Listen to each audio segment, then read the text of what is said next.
Tuhan bersamamu. Inilah Injil suci menurut Santo Matius.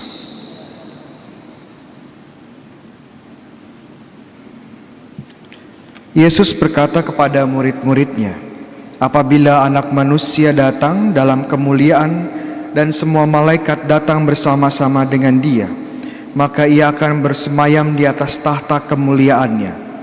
Lalu semua bangsa akan dikumpulkan di hadapannya, dan Ia akan memisahkan mereka seorang daripada yang lain, sama seperti gembala memisahkan domba dari kambing. Ia akan menempatkan domba di sebelah kanannya dan kambing-kambing di sebelah kirinya.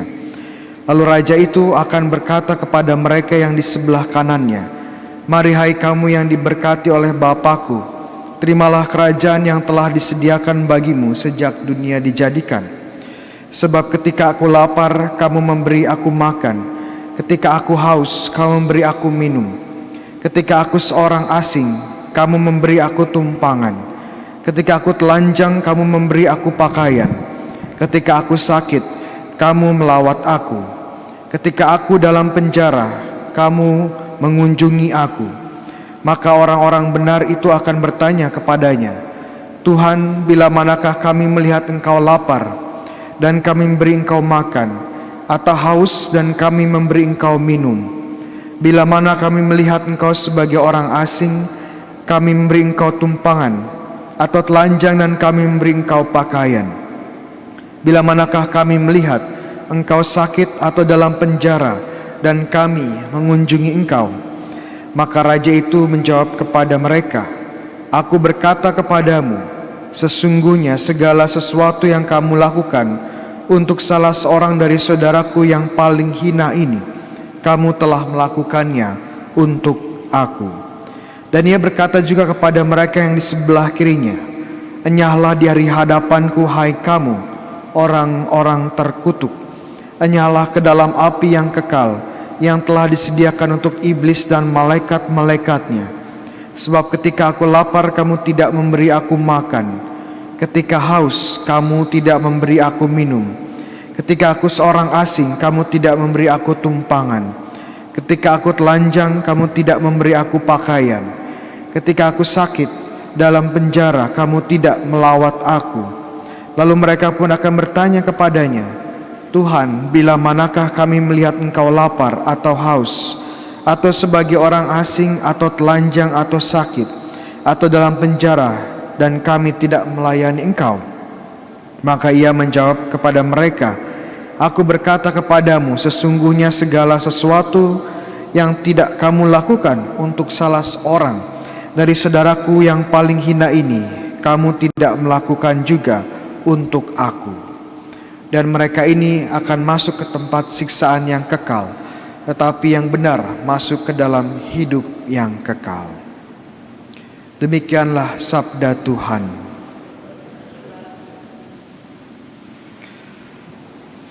Saudara sekalian, pada hari ini kita memiliki bacaan yang cukup panjang, ya, baik Perjanjian Lama, bacaan pertama maupun dari Injil.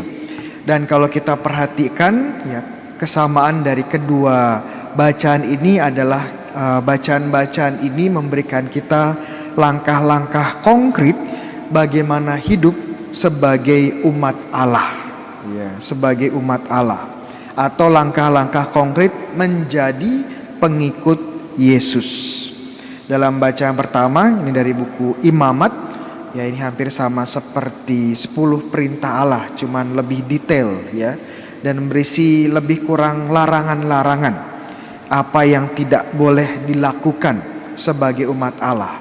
Sementara bacaan Injil ini memberikan langkah-langkah konkret secara positif, apa yang harus dilakukan. Jadi bacaan pertama apa yang jangan dilakukan, bacaan kedua apa yang harus dilakukan. Ya, dan ini bacaan yang menurut saya sangat tepat untuk masa Prapaskah. Karena masa ini adalah masa untuk mengevaluasi diri kita, masa untuk melihat kembali diri kita, apakah kita sudah hidup sebagai pengikut Yesus, sebagai umatnya atau belum. Dan kita pun bisa baca ulang, ya, baca ulang bacaan-bacaan ini dan evaluasi. Kita baca pelan-pelan dan kita tanya, apakah kita sudah seperti ini atau kita masih seperti ini. Dan ini juga bahan bacaan yang baik untuk sebelum melakukan sakramen rekonsiliasi.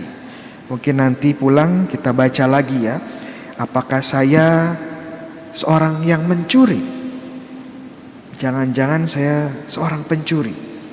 Saya mencuri uang di kantor ya, atau saya mencuri hal-hal yang bukan milik saya di tempat bisnis ya, atau saya mencuri uang orang tua saya ya, atau saya mencuri uang suami saya ya gitu. Jadi bisa jadi bahan renungan ya.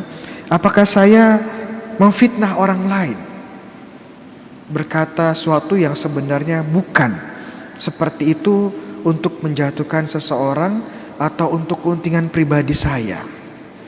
Apakah saya sungguh-sungguh ikut Ekaristi dengan penuh hati atau hanya tertidur ya?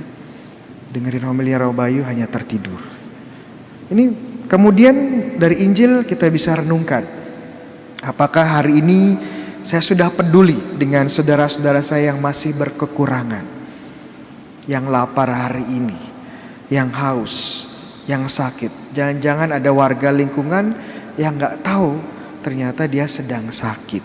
Kita biarkan saja, kita tidak peduli.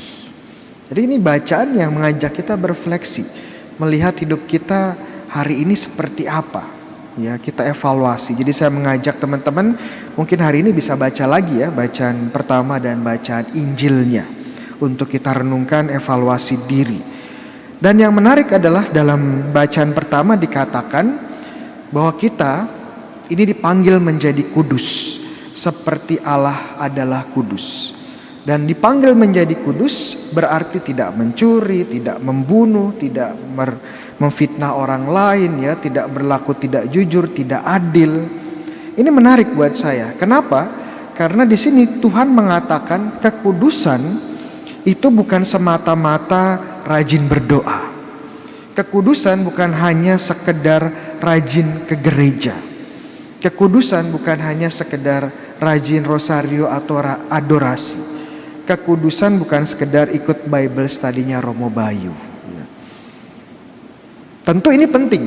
Ya, ini mendasar bagian dari cinta kita kepada Tuhan. Tapi jangan lupa kita juga perlu mencintai saudara-saudari kita. Tidak berbuat jahat dan juga berbuat baik untuk mereka.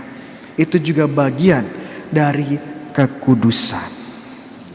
Jangan sampai kita hanya fokus ya dalam doa, dalam kegiatan rohani, lupa dengan saudara kita. Nanti bisa munafik seperti orang Farisi ya. Kudus itu apa sih Romo? Ya, kudus itu apa? Kudus itu artinya yang dipisahkan. Ya, bahasa Ibraninya kados, yang dipisahkan. Dalam artian dipisahkan untuk Tuhan. Ya, dipisahkan dari yang lain untuk Tuhan. Contohnya piala di sini, ya, piala di sini ini dipisahkan, ya, pialanya kudus karena dipisahkan hanya untuk Ekaristi. Tidak boleh digunakan untuk yang lain.